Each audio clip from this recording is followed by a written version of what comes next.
in-depth look at the programs that they may be interested in. Mm-hmm. Uh, the last 2 years, we've gone out into the sending schools. We've done a presentation to the ninth graders as a group, and then those that believe that we've attracted their attention or caught their ear or want to come to ICTC and explore some of our programs um, choose to do so. And today, the sending school ninth grade students, half in the AM and half in the PM, are going to visit ICTC, Mm-hmm. and they'll spend half the program time in one of their primary choices of programs of choice, and then, of course, the other half of the program time in their second choice. And we hope that it gives them a much clearer picture of what the programs at ICTC have to offer, what type of work and career opportunities are available for them, Mm-hmm. and it really helps them, the students, make an informed decisions, and the parents as well. We want them to take that information home to their parents and share their experience with them as well. I would guess that there are a number of factors that would help to influence a student as to whether or not this program or ICTC as a whole is right for them. First of all, the facility itself and the various materials that they would work with, which I know are top notch. Second of all, the faculty who will be guiding them through this whole process. And third, the students who are already in the programs and the feedback that they can offer about their positive experiences. And I would guess that you've paid special attention to all of those in advance of today.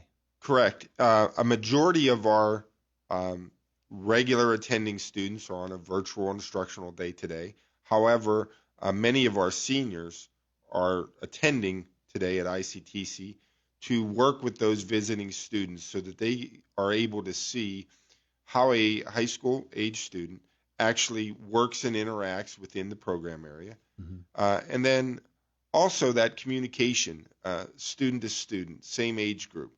Um, they're not hearing it just from an adult. They're hearing it from a student, some of which may be in their own sending schools, and sharing that experience and sharing what they've been able to accomplish at ICTC and what their career goals are and what their plans are and the opportunities that are in front of them now that they're ready to graduate here in a few months. Yeah. So it's a great opportunity to have students come into our building in a relaxed atmosphere, but and yet see exactly the way that we would operate Mm-hmm. as they would attend as a student at ICTC. And those soon to be graduates at ICTC can explain to these youngsters coming in, I was in the same boat you were. I didn't have any skills in whatever, machining or whatever the course of study that they are pursuing is, welding. But here, look what I can do now, and look how the program has advanced me now. And that would include, I would guess, here are the certifications that I have earned, and here are the various opportunities for work while schooling that are available to us here at ICTC. Exactly. Our most powerful and most influential recruiting piece is the success of our students. Mm-hmm. When our students are successful, when they have a positive experience, when they're able to obtain those certifications, when they're able to walk out our doors and take their next step, whether it be additional post-secondary training or education or right into the workforce, those success stories are our most positive form of advertising, so to speak, for what ICTC has to offer. Yeah, absolutely. And this is also Career and Technical Education Month. Do I understand that correctly? Correct. February is throughout Pennsylvania Career and Technical Education Month. So we celebrate that in a number of ways. Of course, we try to treat our students in a special way. Each morning as they come into our building, we'll give them a treat here and there. Put the culinary department to work, do you? Absolutely.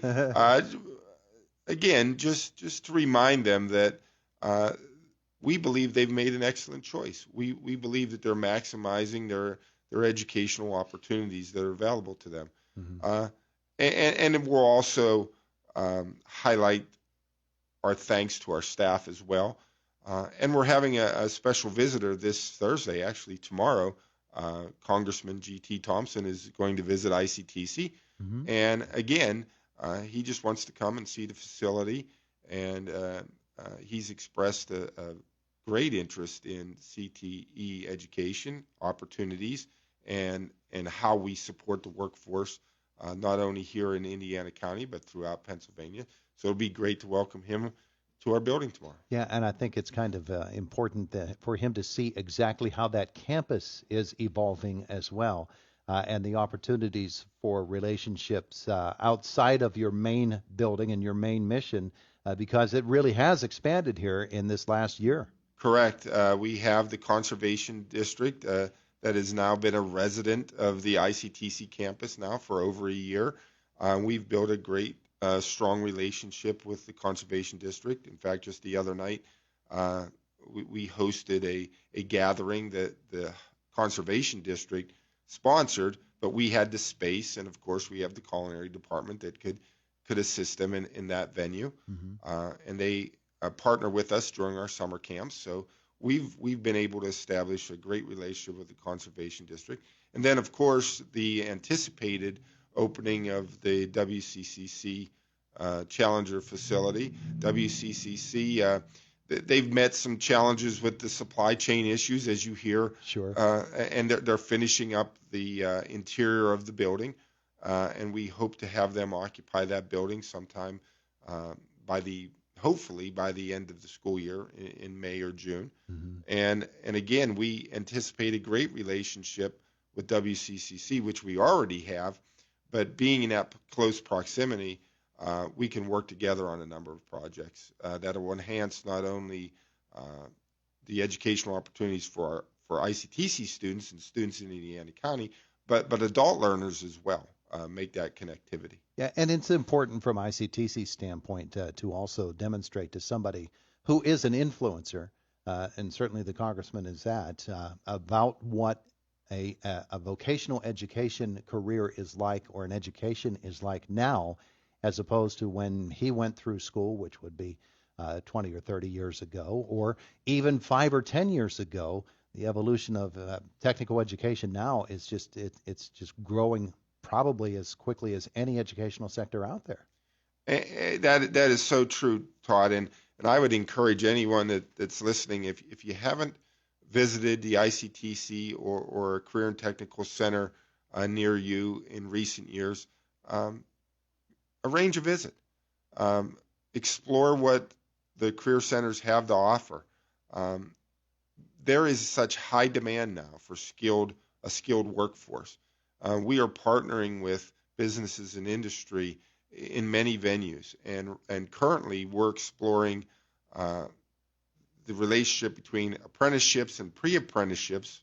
At ICTC would be a pre-apprenticeship with already established apprenticeships in connection with the Department of Labor. Hmm. And again, that's all to give our students that go through our programs the maximum opportunity to benefit through their educational process once they walk out our doors.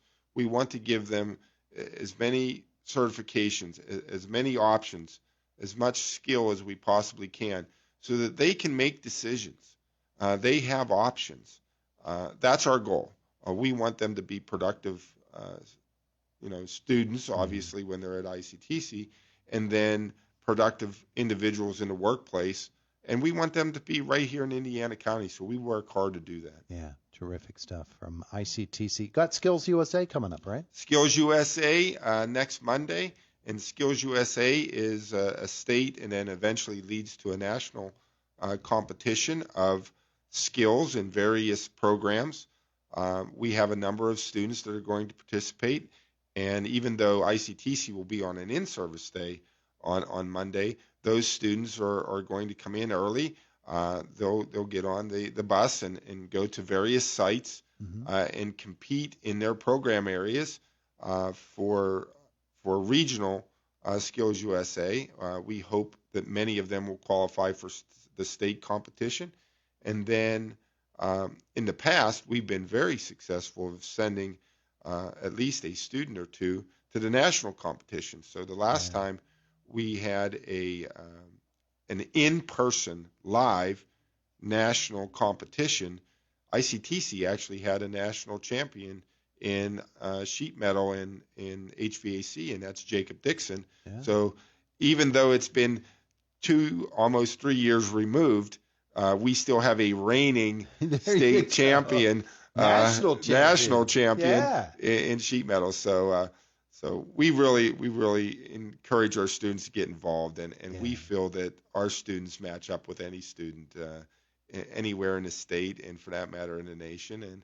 And this gives our students an opportunity to sort of show off their talents and show off their skills. Yeah, and get exposed to what that big time competition is like as well. Absolutely. Good stuff from Mike McDermott today. We're so grateful that you came in to visit with us to talk about it. Always happy to be here, and really appreciate what you all do here at Indiana in the Morning and WDAD for supporting many of the programs educationally throughout Indiana County. Well, you do amazing work there. Mike McDermott, thanks again.